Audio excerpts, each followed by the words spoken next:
Hello everyone, welcome back to the Taj classes. अभी तक journal entry में हम मॉडर्न अप्रोच और ट्रेडिशनल अप्रोच से जनरल एंट्री बनाना सीख लिए हैं। अभी तक हम जो भी जनरल एंट्री किए हैं वह सिंपल जनरल एंट्री है, जिसमें सिर्फ दो अकाउंट ट्रांजेक्शन्स में इन्वॉल्व होते हैं, जिसमें इक्वल अमाउंट से एक अकाउंट को हम डेबिट और दूसरे अकाउंट को हम क्रेडिट करते हैं। आज हम कंपाउंड जनरल एंट्री बनाना सीखेंगे। यह कंपाउंड जनरल एंट्री क्या है? जब डेबिट और क्रेडिट किए जाने वाले अकाउंट की संख्या एक से अधिक होती है तो उन ट्रांजैक्शंस की रिकॉर्ड की गई एंट्री को हम कंपाउंड जनरल एंट्री कहते हैं।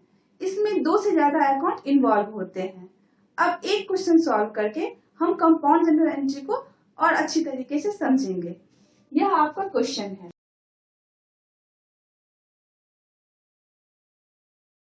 जनरल एंट्री का फॉर्मेट बनाना हम पहले सीख चुके हैं। सिंपल जनरल एंट्री या कंपाउंड जनरल एंट्री, दोनों का फॉर्मेट सेम होता है। आप जब भी जनरल एंट्री बनाओगे आप उसके फॉर्मेट में बनाओगे। हम यहाँ सिर्फ जनरल एंट्री बनाना सीख रहे हैं। फर्स्ट ट्रांजेक्शन है office furniture is purchased for ₹20,000 and machinery purchased for 25,000। अगर हम सिंपल जनरल एंट्री करते तो यहाँ हम ऑफिस फर्नीचर परचेज कर रहे हैं। ऑफिस फर्नीचर हमारा एसेट्स है और परचेज करने से वो बढ़ रहा है, बढ़ने से वो डेबिट हो जाएगा। तो यहाँ ऑफिस फर्नीचर अकाउंट डेबिट 20,000 से, और बदले में हम कैश पे कर रहे हैं। कैश हमारा एसेट्स है और कैश पे करने से घट रहा है तो क्रेडिट हो जाएगा टू कैश अकाउंट 20,000। यहाँ हम मॉडर्न अप्रोच को ध्यान में रख के जनरल एंट्री बना रहे हैं। अगर हम ट्रेडिशनल अप्रोच के अकॉर्डिंग बनाए तो ऑफिस फर्नीचर हमारा एसेट्स है और एसेट्स रियल अकाउंट में आता है, और रियल अकाउंट के रूल के according debit what come in. Assets हमारे बिजनेस में आ रहा है इसलिए हम इसे डेबिट किए हैं। कैश भी एक एसेट्स है, यह भी रियल अकाउंट के रूल के according credit what goes out. यहाँ पे कैश हमारे बिजनेस से जा रहा है इसलिए इसे यहाँ पर हम क्रेडिट किए हैं। आप मॉडर्न अप्रोच को ध्यान में रख के जनरल एंट्री बनाओ या ट्रेडिशनल अप्रोच के अकॉर्डिंग जनरल एंट्री बनाओ, आपका जनरल एंट्री सेम बनेगा। सेम डेट को हम मशीनरी भी परचेज किए हैं, तो मशीनरी हमारा एसेट्स है और वो भी बढ़ रहा है परचेज करने से। मशीनरी अकाउंट डेबिट हो जाएगा 25,000 का, और यहाँ भी हम मशीनरी के बदले में कैश पे कर रहे हैं। कैश एसेट्स से पे करने से घट रहा है तो ये भी क्रेडिट हो जाएगा 25,000। अब इसका हम कंपाउंड जनरल एंट्री बनाएंगे। सेम डेट को हम फर्नीचर भी परचेज किए हैं और मशीनरी भी परचेज किए हैं। दोनों हमारा एसेट्स है और दोनों के बदले में हम कैश पे कर रहे हैं, तो कंपाउंड जनरल एंट्री हो जाएगा ऑफिस फर्नीचर अकाउंट डेबिट 20,000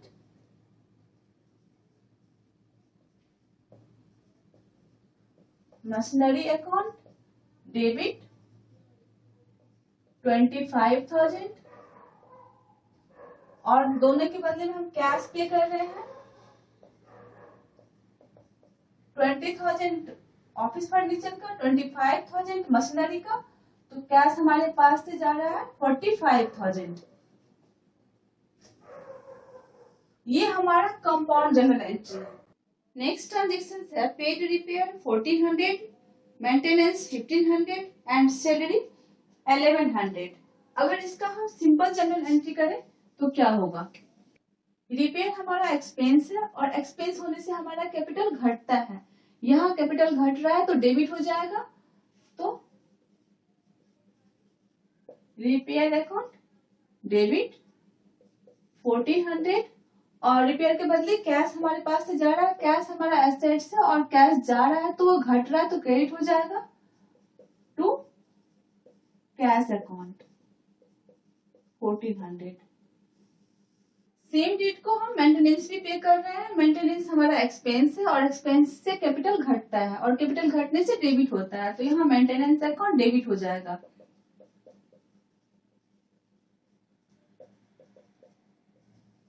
1,500, और मेंटेनेंस के बदले हमारे पास से कैश जा रहा है। कैश हमारा एसेट्स है और एसेट्स जब घटता है तो क्रेडिट होता है टू कैश अकाउंट 1500। और सेम डेट को हम सैलरी भी पे कर रहे हैं। सैलरी हमारा एक्सपेंस है, एक्सपेंस से कैपिटल घटता है, कैपिटल घटेगा तो डेबिट होगा। यहाँ सैलरी अकाउंट डेबिट हो जाएगा। और सैलरी में हम कैश पे कर रहे हैं, तो कैश हमारे पास से जा रहा है, कैश एसेट से, और एसेट्स घटेगा तो क्रेडिट हो जाएगा। तो यहाँ टू कैश अकाउंट 1100 डेबिट में, 1100 क्रेडिट में। अब यहाँ 3 ट्रांजेक्शन्स के बदले हम यहाँ एक ट्रांजेक्शन बनाएंगे। ये तीनों हमारा एक्सपेंस है और तीनों के बदले हम कैश पे कर रहे हैं। तो यहाँ कंपाउंड जनरल एंट्री बन जाएगा repair account, repairs account debit 1400, maintenance account debit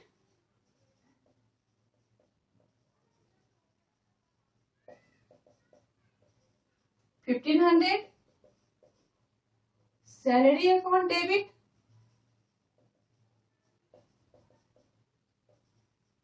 1100 to cash account, तीनों के बदले कैश हमारे पास से जा रहा है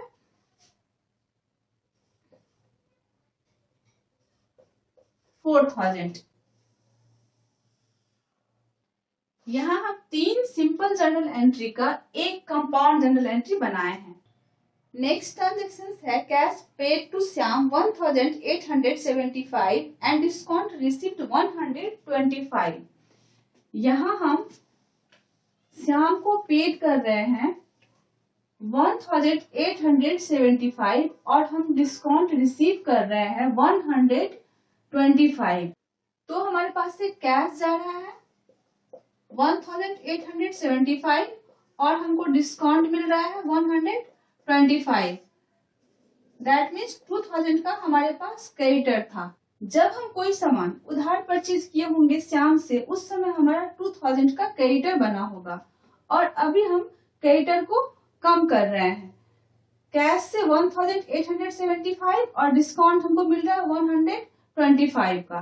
तो यहाँ पे क्रेडिटर कम हो रहा है। क्रेडिटर जब कम होगा, क्रेडिटर हमारी लायबिलिटी है और वह कम होगा तो डेबिट होगा। यहाँ क्रेडिटर का नाम श्याम है तो श्याम अकाउंट डेबिट हो जाएगा 1875।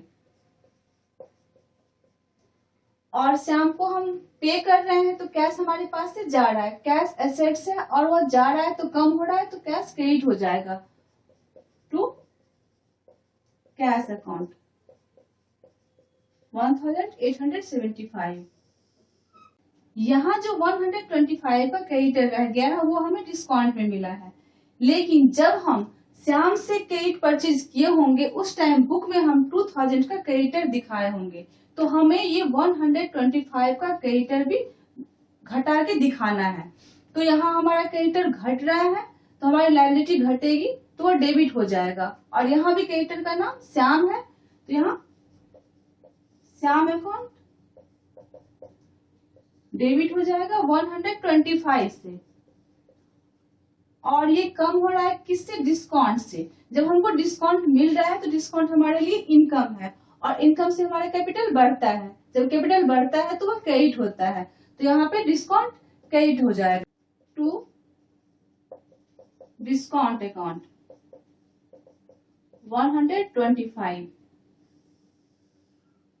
यहाँ सेम डेट को हम श्याम को कैश पे कर रहे हैं और हमको श्याम से डिस्काउंट मिल रहा है। इसका हम कंपाउंड जनरल एंट्री जब बनाएंगे तो हो जाएगा Shyam account debit to cash account. Cash हमारे पास से जा रहा है 1875 to discount account 125। Total creditor हमारा कम हो रहा है 2000 का। नेक्स्ट ट्रांजेक्शन है paid 1500 to Radha in cash and 1200 by cheque. यहाँ हम राधा को पे कर रहे हैं कैश से 1500 का और चेक से 1200 का। राधा को पे कर रहे हैं तो लायबिलिटी हमारा कम हो रहा है। जब लायबिलिटी कम होगा तो वो डेबिट हो जाएगा, तो यहाँ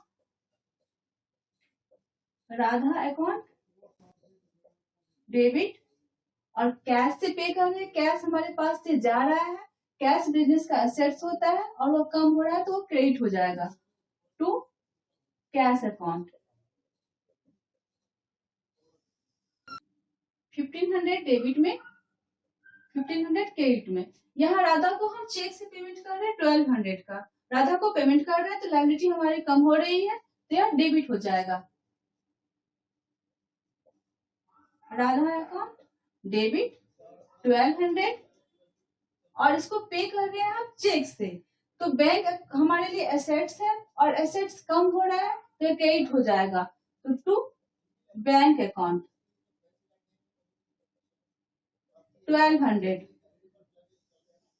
यहाँ सेम डेट को राधा को हम पे कर रहे हैं कैश से 1500 और फिर राधा को पे कर रहे हैं बैंक से 1200, तो यहाँ कंपाउंड जनरल एंट्री हो जाएगा।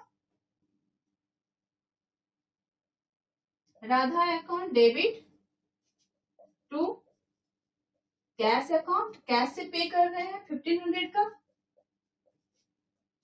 और चेक से पेमेंट कर रहे हैं 1200 का, to bank account 1200। Total payment हम कर रहे हैं 2700 का।